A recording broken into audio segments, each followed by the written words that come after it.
On est à la parasha Be'alotcha et notre parasha commence par l'allumage de la menorah, le chandelier.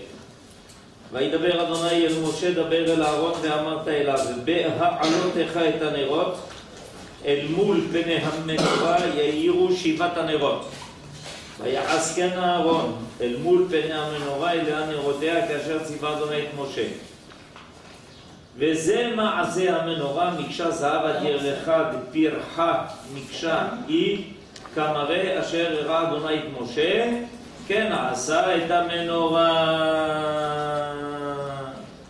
Comme ça que commence notre paracha. Quel rapport? Quel rapport? Ça veut dire quoi, quel rapport? Ça veut dire quel rapport avec la paracha?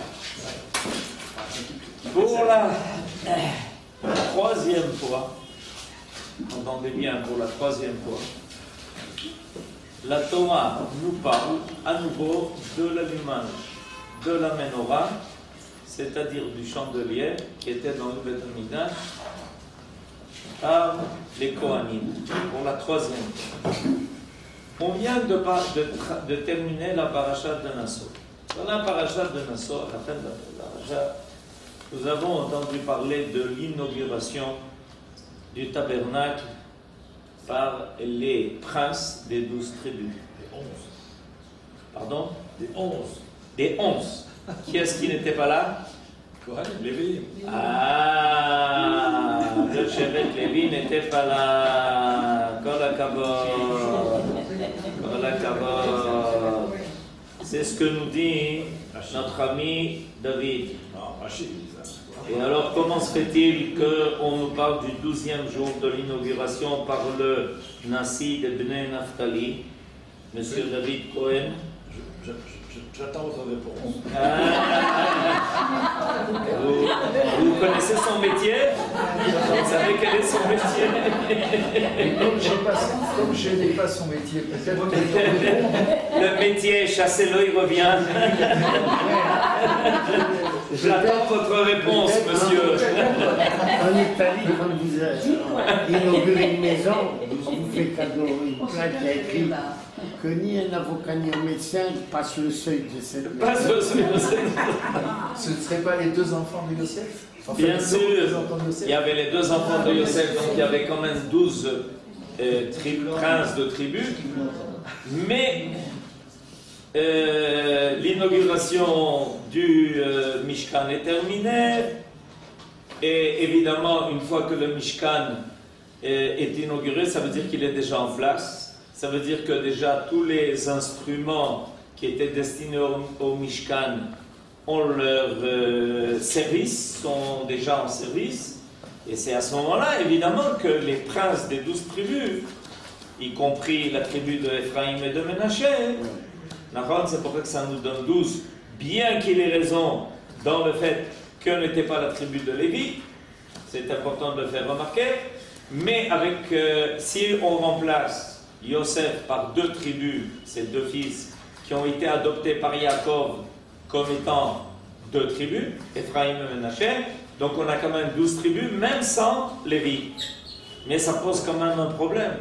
Est-ce que la tribu de Lévi et les Kohanim ne feraient pas partie de l'inauguration du tabernacle? Ça paraît tout à fait surprenant. Et à cette question, on peut rajouter la question par laquelle j'ai commencé, qui est, mais qu'est-ce que l'allumage de la menorah vient faire ici? Qu'est-ce que ça vient faire ici? Première remarque, ça fait déjà la troisième fois dont on nous parle de ça. Je vais vous lire les deux autres endroits dans la Torah où on nous a déjà parlé de ça. Si tu viens nous dire que le service dans le tabernacle a commencé, pourquoi parler en particulier de l'allumage de la menorah? Tu peux commencer à parler de tous les autres ustensiles. L'autel qui servait à offrir les sacrifices, l'autel qui servait à offrir l'encens, la table sur laquelle on mettait les 12 pains de proposition. Pourquoi parler de la menorah en particulier? Alors, Rashi fait tout de suite une remarque à propos du début de notre paracha. Je vous lis Rashi. Be'alotra lama nismecha parashat ha-menorah le parashat ha-nesi'im. Comment se fait-il qu'a été juxtaposé à la paracha de Nassor, où on parle de l'inauguration du tabernacle par les 12 princes, on nous parle tout d'un coup de Maaseh ha-menorah, qui est l'allumage de la menorah. Pourquoi la menorah en particulier? C'est une question qui est importante et elle va peut-être nous amener à des conclusions aussi importantes. Alors, l'explication de Rashi est la suivante. On va commencer par son explication. Les filles chez Keshera, Aaron Chanukah Tanesi. Quand Aaron a vu l'inauguration du tabernacle par les 12 tribus, Chalsha Azda'ato. Il a été attristé. Shelo haya imem b'Chanukah, lo hu velo shivto, qui n'était pas présent, c'est-à-dire qu'il n'a pas participé, il n'a pas été actif dans l'inauguration du tabernacle, ni lui, ni la tribu, qui est la tribu de Lévi. Amar lo HaKadosh Baruch Hu est venu le consoler. Et il lui a dit, Chayecha, ne t'inquiète pas avant, par ta vie, Shelcha Gdola Mishalaem, ta participation est plus grande que la leur. Sheatam Madlik ou Metiv et Anerot, parce que toi, tu as le mérite d'être celui qui va allumer le chandelier dans le Bet Hamikdash, dans le tabernacle, dans le Bet Hamikdash. Voilà la réponse de Rashi. Cette réponse de Rashi est une réponse, nous disent les commentateurs, très surprenante. Parce qu'elle explique pratiquement rien. Pourquoi un Aaron n'a pas participé comme les autres et a apporté l'offrande de la même façon que les autres ont amené une offrande pour l'inauguration du tabernacle? 2. En quoi ça le console d'être celui qui va allumer la menorah? Pourquoi ça devrait le consoler? C'est une tâche permanente. C'est une tâche qui est permanente. C'est une réponse ou une question? Non, c'est une réponse. Il a fait. Alors, Yosef nous dit comment Aaron peut être consolé. Eux, ils ont amené une fois un cadeau pour l'inauguration du temple. Tu as invité quelqu'un à Chanukah Tabaïd, il t'a amené un vase, Nahon. Mais le meilleur ami, c'est celui qui vient te voir toutes les semaines. C'est pas celui qui vient te voir une fois, il t'amène un vase et il te dit shalom, et tu n'entends plus parler de lui pendant un an. Pourquoi vous rigolez, Estelle? Non, parce que je rigole. Vous êtes d'accord avec moi ou pas? Vous êtes d'accord avec moi? Alors, donc a priori, ça serait la réponse. La réponse serait que HaKadosh Baruch Hu le console en lui disant: quand je suis content qu'ils aient fait l'inauguration du tabernacle, qu'ils m'aient offert chacun une offrande, mais toi tu viens tous les jours allumer la menorah, Ya Habibi. Tous les jours, toi, tu viens allumer la menorah. Donc, a priori, tu as un mérite qui est beaucoup plus grand. Tu es mon ami. Tu viens me voir tous les jours. Chaque jour, tu viens allumer la menorah. Ça serait comme ça qu'il serait consolé. Eh bien, ça ne résout pas encore le problème. J'ai une autre question. Parce que les Kohanim et les Lévim, ils ont des dizaines de tâches qu'ils font tous les jours dans le Bet Hamikdash, dans le tabernacle. Pourquoi, spécifiquement, avoir choisi la menorah? Eh bien, c'est pour ça que je viens de dire que ça ne résout pas le problème. Parce que, bien que, a priori, la consolation serait dans le fait que, à Aaron, les Kohanim et les Lévi'im, eux, œuvrent journellement dans le Bet Hamikdash, mais pourquoi avoir choisi la menorah? Ils ouvrent ils œuvrent régulièrement dans le Beth Amikdash pour offrir les sacrifices, pour offrir l'encens, pour faire tout le service dans le Beth Amikdash. Mais c'est permanent ça. Korban HaTamid, c'est tous les jours. Un le matin, un l'après-midi. Ça ne s'explique pas pourquoi la paracha commence par précisément l'histoire de la menorah. En quoi ça console plus à Aaron l'histoire de la menorah que toutes les autres parties du service que Aaron en tant que Kohen et les Kohanim qui vont être ses descendants et sa tribu, la tribu de Lévi'im, va être actif au Beth Amikdash plus que la menorah. Peut-être que la menorah couvre toutes les tâches que tout le monde avait à faire, parce que la menorah, en fait, allumer la menorah est quelque chose de beaucoup plus profond que nous le pensons. En allumant tous les candidats. Peut-être que symboliquement, la menorah réunit le Et ça a La lumière. une lumière. La lumière englobe. La lumière englobe tout. Englobe tout. Et qu'en fait, ce tafkid a un poids beaucoup plus élevé que tous les autres. Enfin, c'est comme ça. Je pense. Alors, on va essayer d'expliquer maintenant ce qui vient d'être dit. Ok. Imaginez-vous que quelqu'un ait beaucoup de travail, il rentre dans son bureau et il y a une panne d'électricité. Il a Une quoi? Une panne d'électricité. Il n'y a pas de lumière. Le computer. Le Oved out. Le téléphone out. Bekitsu, nobody here.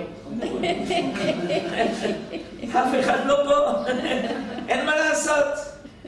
Alors, il a un voisin qui est électricien, il tape à la porte et il dit Ya Habibi, je peux rien faire. J'ai un travail fou, je vois rien, il n'y a pas d'électricité, le marché, le Oved, le Masgan, le Oved, un téléphone, le Oved, un internet, le Oved, שום דבר לא עובד, הכל בטל ומבוטל. L'électricien dit mais attends, je vais t'aider. Il arrive.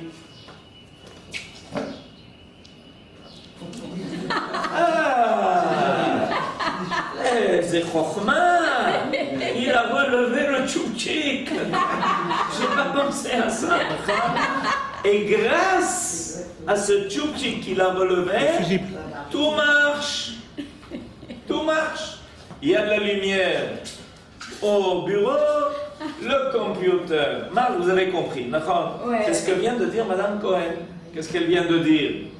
Que s'il y a de la lumière, il y a tout. Parce que la lumière englobe. Grâce à la lumière, tout devient cohérent. Tout est visible, tout s'unit, tout est en harmonie, tout marche. Il y a fait un. Ça serait la raison pour laquelle, quand on vient parler de la tâche que Aaron a reçue, et cette tâche c'est de faire la lumière, ça semble être la raison principale du fait qu'il peut être consolé, que non seulement c'est quelque chose qui est permanent, parce que tous les jours, on allumait la menorah au Beth Amikdash. Tous les jours. C'est marqué dans le Seder HaKorbanot qu'on lit tous les matins. Tous les jours. Be'atifra et Tanerot. Ah, donc ça devient intéressant. Non, Hanouka. Pardon? Hanouka, non. Hanouka? Le miracle de Hanouka. Ah, vous continuez avec le miracle de Hanouka. Kol hakavod. Continuez. Alors, on a une dame aussi qui s'appelle Cohen ici. J'ai une autre idée. Aujourd'hui, les Kohanim, ils sont Habibi.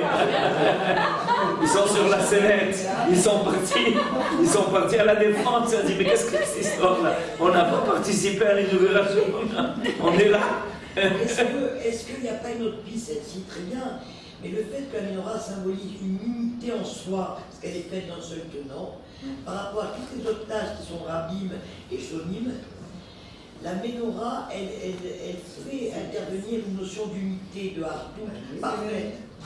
Elle ne donne pas les autres tâches. Regardez Esther. וזה מעשה המנורה מקשה זהב. מה זה מקשה זהב? Un bloc. Fait d'un seul bloc. Vous venez à l'instant de dire quelque chose qui est marqué en toutes lettres. Miksha Zahab, d'un seul bloc. Et il y a un sentiment d'unité.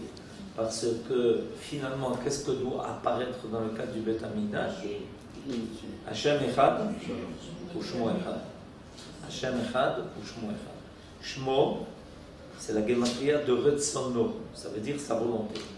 On fait des tas de choses, mais ce qui manque à l'homme, c'est le sentiment d'unité, que tout est cohérent, que tout s'arrange, que les choses ne se désintègrent pas. Des fois, on fait des milliers et des milliers de choses, mais on n'a pas le sentiment d'avoir fait quoi que ce soit.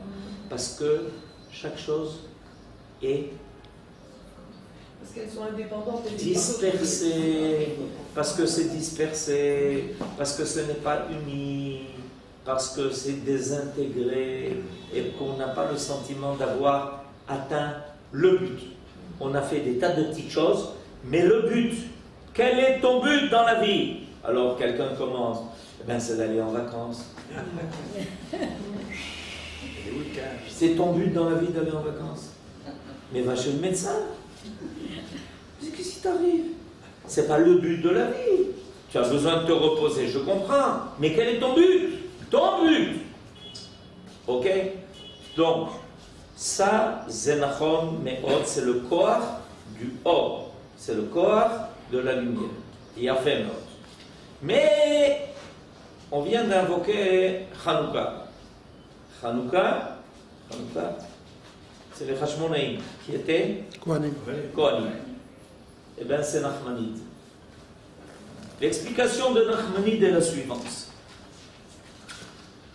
Il amène un midrash dans lequel il dit: écoute, Aaron,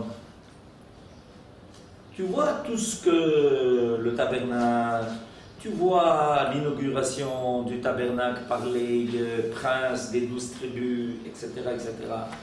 Ok? Mais ça va disparaître. Comment ça disparaît? Ça va disparaître. D'abord, à la fin du désert, on va démonter le Mishkan. Il n'y aura plus de Mishkan. Ok? Cette inauguration-là des Nessi'im, ben, elle a duré pour 40 ans. Au bout de 40 ans, on a démonté. Et zéro. C'est pour 40 ans. Bon. Et ensuite, il y aura le Beth Amikdash. Nahon. Mais le Beth Amikdash, il va être aussi détruit. Ok. Et alors, t'inquiète pas, il va être reconstruit. Mais, une fois qu'il s'est reconstruit, tu sais, il va y avoir un peuple qui va arriver, c'est les Grecs. Et ils vont souiller le Beth Amikdash, il n'y aura plus aucun service au Beth Amikdash. Dit Aaron, alors, mais... Et alors c'est pas permanent ce que tu me proposes là. Tu me consoles par moi aussi, quelque chose qui n'est pas permanent. Si tu me dis que par rapport aux offrandes des Nessi'im, moi j'ai quelque chose de permanent, mais moi aussi c'est pas permanent. Lui dit à Kadosh Baruch Hu, attends, j'ai pas fini.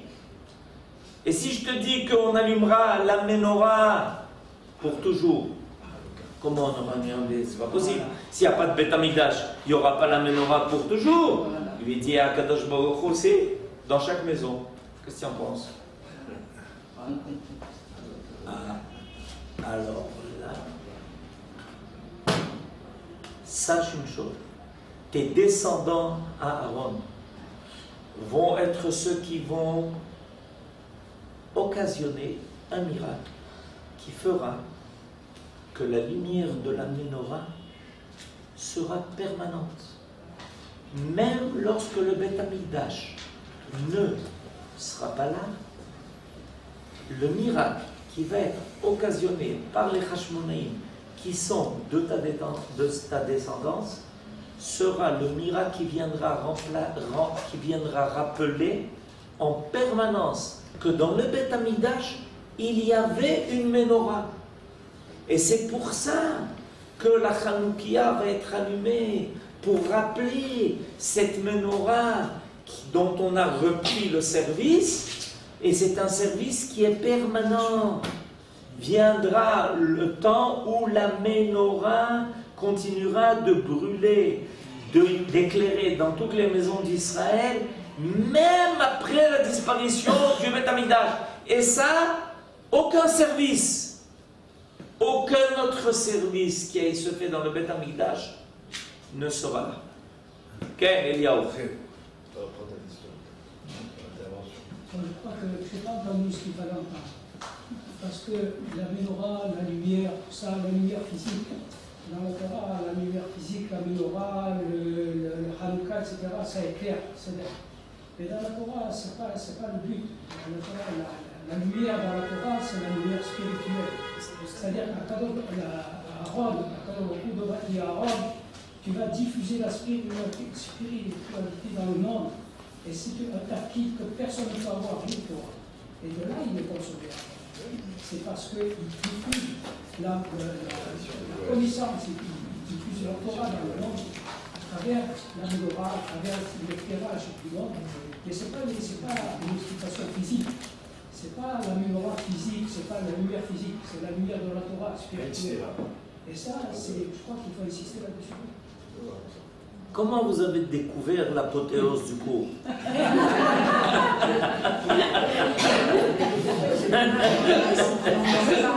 Kol hakavod. Mais non, il ne nous reste plus qu'à prouver ce que vient de dire Eliaou. Eliaou a dit la chose suivante, je répète. Eliaou dit c'est très beau, c'est une méthode, il a fait l'explication de Nachmanide, que Akadosh Baruch Hu est en train de consoler Aaron en lui disant, tu sais, tu allumes la menorah, cette menorah ne s'éteindra jamais.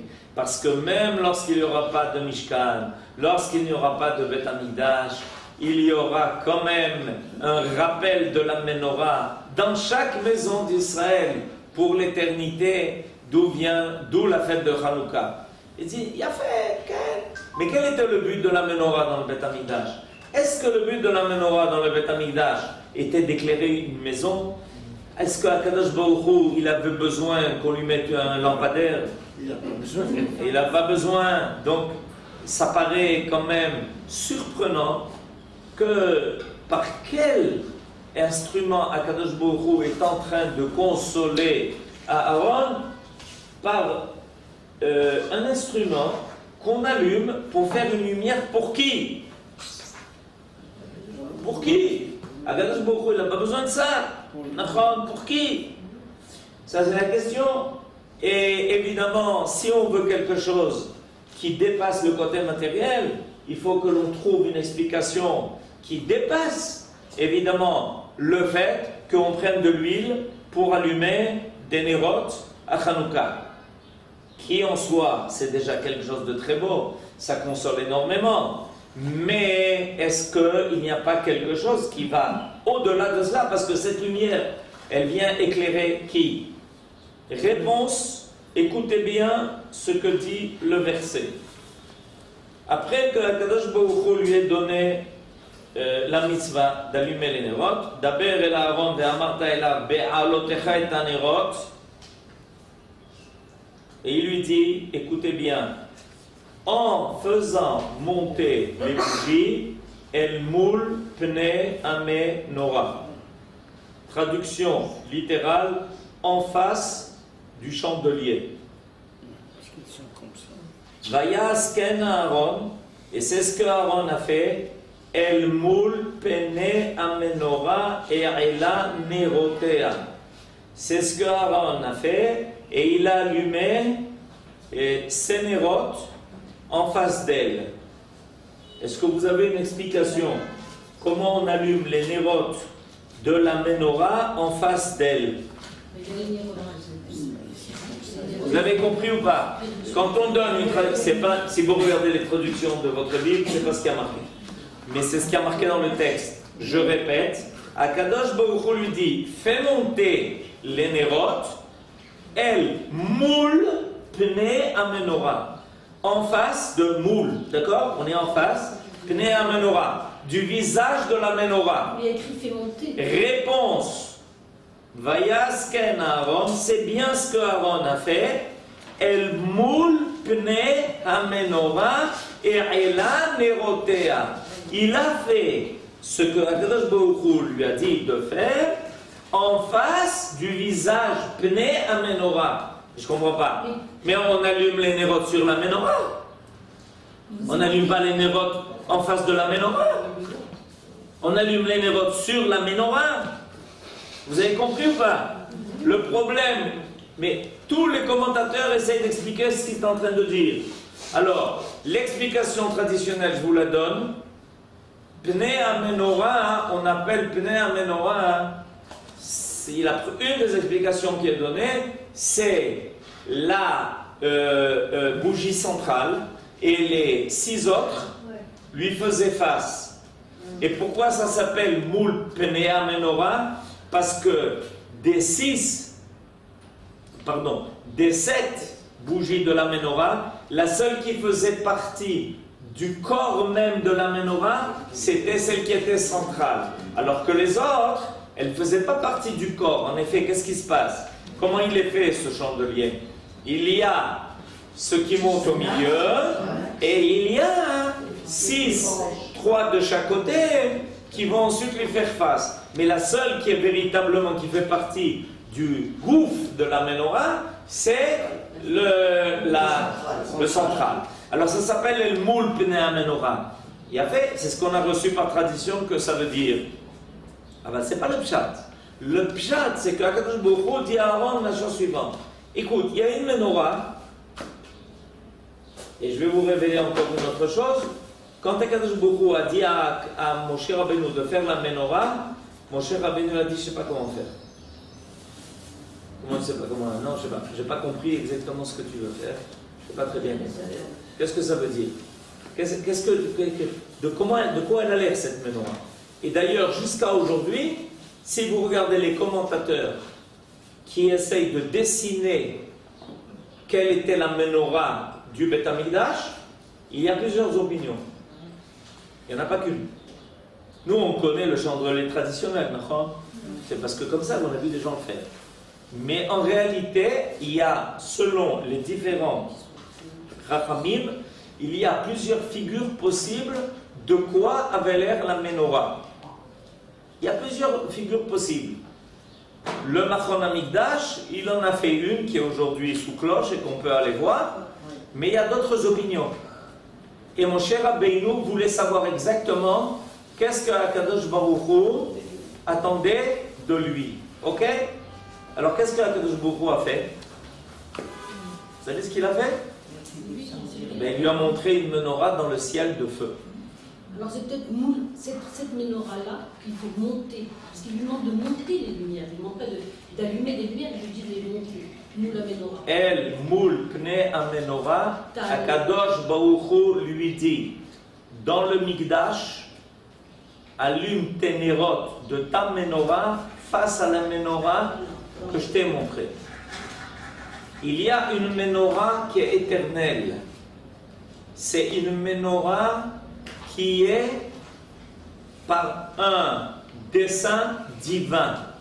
Et c'est seulement quand Moshe Rabbeinu a vu ce dessein divin qu'il a compris comment la menorah devait se faire ici. C'est-à-dire que la menorah qui était dans le Beth Amikdash était le reflet de la menorah qui est dans les cieux. Et c'est ça, exactement comme Yerushalayim. Et alors tout devient compréhensible. Quand Akadosh Baruch Hu dit Be'alotecha et anerot, fais monter, comme ça vient d'être dit, fais monter les flammes de la menorah d'ici vers en haut, en face de la menorah qui est dans les cieux. Ok?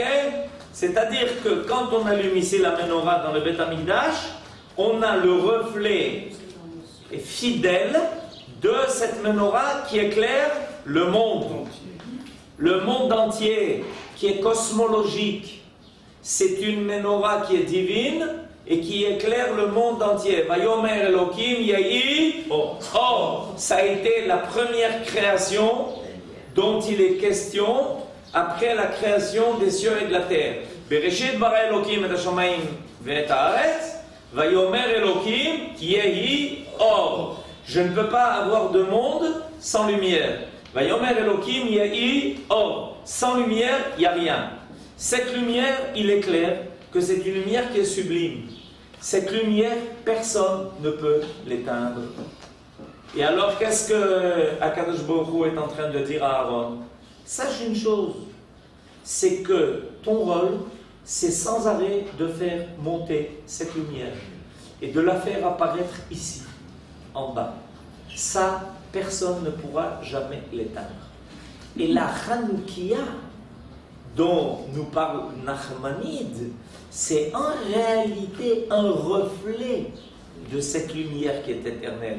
Et c'est comme ça que Akadosh Baruch Hu l'a consolé. Il lui dit, regarde, je vais te montrer le temps des ténèbres. Il dit, c'est quoi le temps des ténèbres? Je vais te montrer.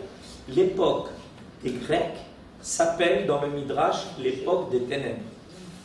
Ve'aretz haïta tohu Bavel, Ravohu Paras, Ve'choshech Yavan, Al pnei Tehom Edom. Alors il lui dit, et qu'est-ce qui va se passer au temps des ténèbres? T'inquiète pas, tes fils feront la lumière. Et ce symbole-là, de cette lumière qu'ils feront, c'est un symbole qui va être permanent dans les maisons d'Israël. Mais ça viendra leur rappeler qu'on ne peut jamais éteindre la lumière. Impossible. Maintenant, cette lumière, elle attend d'être reflétée en bas. Est-ce que vous, les Kohanim, vous êtes prêts, et tous ceux qui sentent qu'ils ont le même rôle, de permettre le reflet de cette lumière éternelle ici en bas? Quand le Beth Amikdash se fait, on peut aller le voir directement au Beth Amikdash. Quand le Beth Amikdash n'est pas là, évidemment, chacun est capable de le faire apparaître à son niveau, dans sa maison, dans la maison d'Israël, peu importe que ça soit quelque chose qui se fait par un tel ou un autre. L'idée fondamentale, c'est de faire apparaître cette lumière divine ici sur terre. Et c'est comme ça que Aaron a été consolé.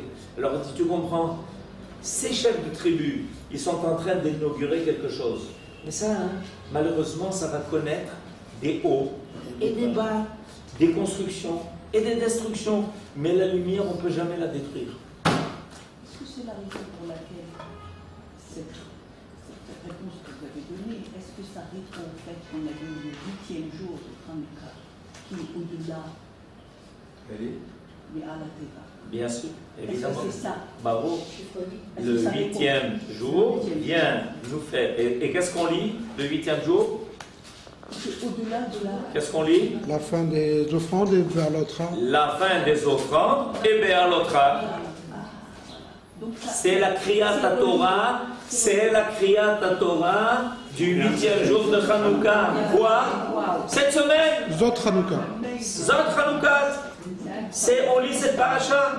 Le dernier jour de Hanouka, on va relire la paracha de Béalotra.